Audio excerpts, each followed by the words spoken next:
If you look at Afghanistan, there has been an international coalition of forces led by the United States and Britain for the last 10 years. They are still bogged down there. If you look at Pakistan, with all the support from the West, it's still bogged down with terrorist explosions and attacks. If you look at Iraq, the same thing has been going on. If you look at Algeria, terrorism still is Yemen, there are still attacks. Even China has joined the club of nations that are undergoing terrorist attacks. So the war we are fighting in Nigeria is a difficult one because the enemy is hidden among the people.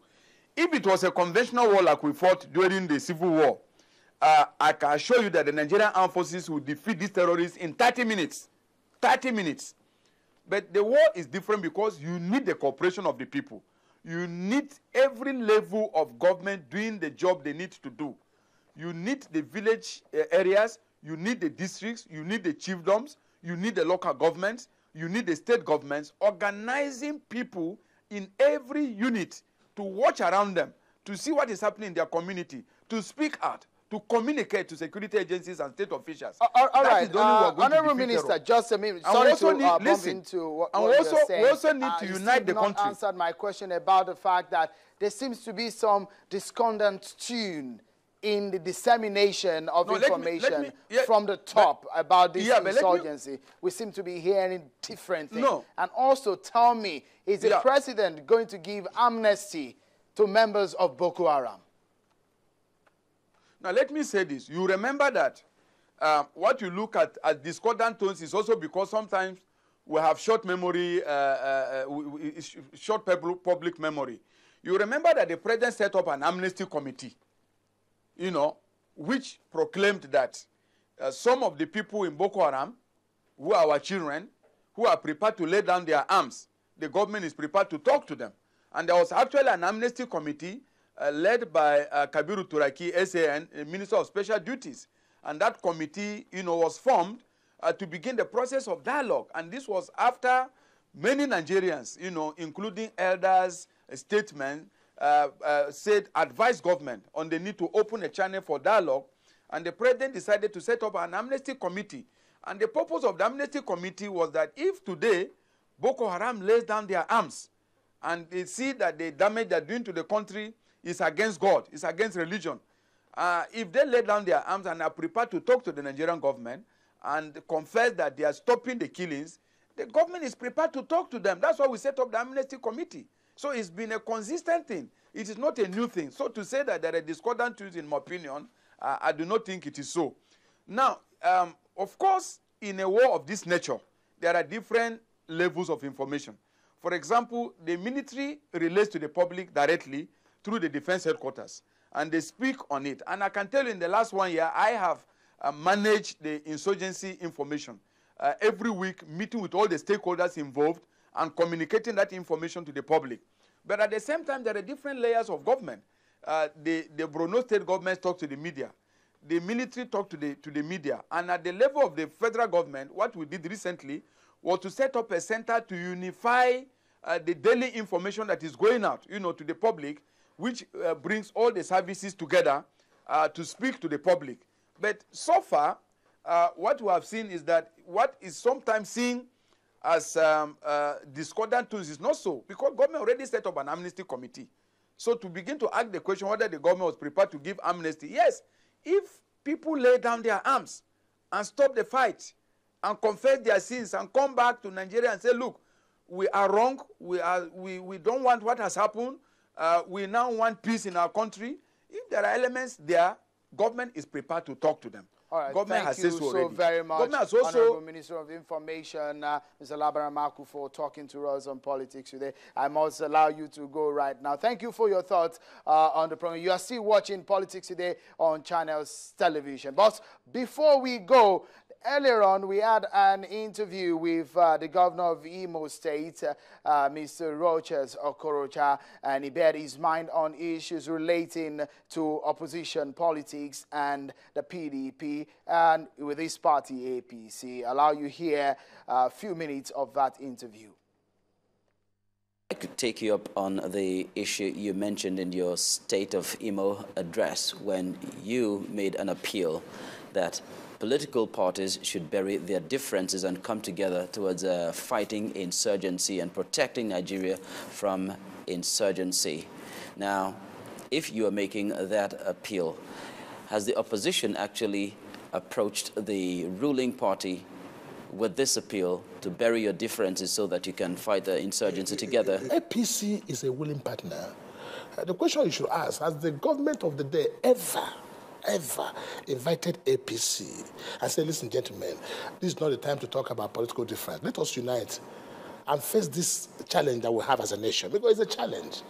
And like I said during my State of Imo address, I said, listen, I went to the hospital and I saw some people lying lifeless. They're not from any particular political party.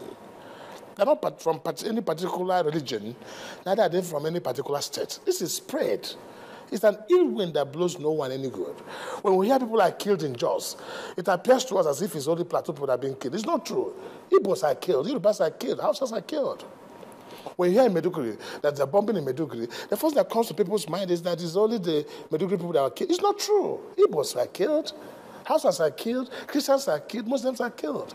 Isn't that enough for us to say, listen, let us bury our differences and how can we forge together as a nation to tackle this issue? When we are finished with this battle, we'll come back and divide along political lines. But the problem with a Nigerian politician, and especially those from the ruling party, they do not know when to separate and when to unite. Well, let's even talk about the elections for 2015. If being a governor in Imo State is so much of a burden, where you sleep for an average of 4 hours every day, then it means you will shy away from running for the presidency. Okay. Again, I come to you. If I sit down in my quiet moment and ask myself, what am I doing? I don't find an answer. But tomorrow again, there's a driving force in me. I think that's what is called vision and passion. You see, when I say it is not for the profit of the job, believe me, it's not for the profit of the job. I never knew I was a rich man until I became a governor. Now I compare my life to what it is now, and I know I was a comfortable man. But the passion, you can't get it from a private practice. You cannot reach a larger society. There's a limit to what you can do as a private person. So, talking about presidency, yes, for instance, I believe I have a solution to Boko Haram. I don't know whether I'm right or wrong. Maybe I'm not right. But I feel in me, there's this excitement in me that, listen, put me tomorrow, I fix Nigeria. Listen, because I said that in Imo, I said I can fix Imo, and it was less than 2 years I got Imo fixed. Now, if you're prescribing a solution to Boko Haram, do you have to be a president before the problem of Boko Haram can be solved? Yeah, because you have authority. What can you do? You can only suggest. You see, I couldn't have helped Imo State if I wasn't a governor. I could only make suggestions, and it's left for the man on the steering to know whether he wants to drive that way or not. For instance, in Imo State, I introduced the CGC, Community Government Council, and it helped to wipe away the kidnapping cases here. What did I do? I have 637 communities, I have traditional rulers, and I say, you traditional rulers, I hold you responsible. You're the chairman of chief security officer of your community. And what do you need? I give you some use and call them Imo Security Network and Imo Community Watch. They have nothing. But the interesting thing that they know every criminal in that community. And I said to them, if that fails, I'll fire you. Within 1 year, kidnapping starts. Listen, everything in life is local. Even security must be local. So, if, for instance, in Maiduguri, you have a community and just give them 2 policemen or 5 policemen, there'll be no Boko Haram there. It's very simple. Interesting. Now, talking about politics, particularly in the southeast here, the APC appears to be in the minority compared to the other parties, whether the People's Democratic Party and the All Progressives Grand Alliance. Now, come 2015, what makes you think that the APC will still be relevant in the southeast? For APC in the southeast, we're saying the time for change has come. The APC in the southeast is not really, don't say it's a political party per se. It's a change in the way we have been doing politics in the southeast. That's all the gospel I'm preaching. So when you say APC, really, is there really difference in a political party in Nigeria? And political parties in Nigeria build on the basis of ideology? I say no. If it's on the basis of ideology, there's no political party in Nigeria. So it's an individual that makes the party. But the practice is what I'm interested in. The practice of the way they do things in PDP does not allow for the emergence of good leaders. So we're trying to say, let's change. Not really party per se, but let us have a name that allows people to change the way they do things. In other words, in APC, people will now choose the right leaders. People who have track record of criminality cannot be in power. That's all we're saying. Change it. Because political office does not change anybody. Believe me, my brother. Believe me. All it does is it enhances who you are before the members of the public. Now, if you said in your State of Imo address that your prayer is for internal democracy and justice to prevail in the All Progressives Congress, is that for us to understand that these qualities do not exist in the APC? Why do I say that? That's my worry. If APC deviates from that very principle, then they are simply a PDP in different name. If I stay with you and we're going to contest, and I defeat you properly, you shake me. But when you know that I didn't defeat you, I just maneuvered it, you'll not be happy. That's the crisis we have in Nigeria. The whole political crisis starts with internal democracy and injustice. I suffered injustice. So everything I did in politics never worked. Until I heard about the ugly news in Imo State, that Reverend Fathers have been flogged, that people are disappearing every day, that the whole place has become hell of fire, then I came back. I came on a rescue mission. My intention has never been to be a governor. I was here on a rescue. That's why I call it a rescue mission. And when I came here, I was going to go to Labour Party. I had ABGA. It would have been any party because there was no ABGA in Imo State when I came. No single councillor. And I was at the verge of taking either Labour Party or what do you call it? ABGA. Before I met Ojukwu, shortly he became sick. I never even appeared in my campaign. I took ABGA and I became the governor of Imo State.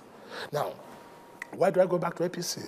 Simply because I also know that ABGA is a regional party and cannot guarantee for Southeast what they will get nationally.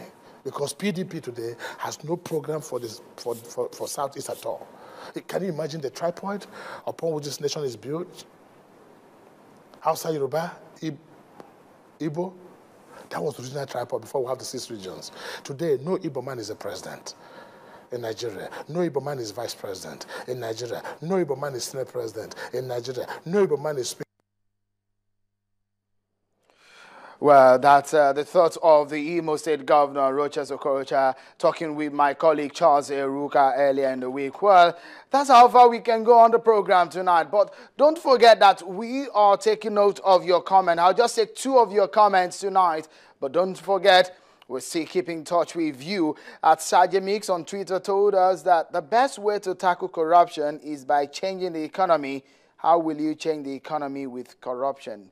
I guess that's a question to the Minister for Information. And at Easy, Oladipo Idris says, Mr. Marco should give us clear examples of GJ's administration's anti-corruption feat. Well, those are the few ones that we can take on the program today. Well, that's been our program tonight on Politics Today on Channels Television. On behalf of the crew, I'm Sheon Kimbale. Till next time, have a pleasant moment. Bye for now.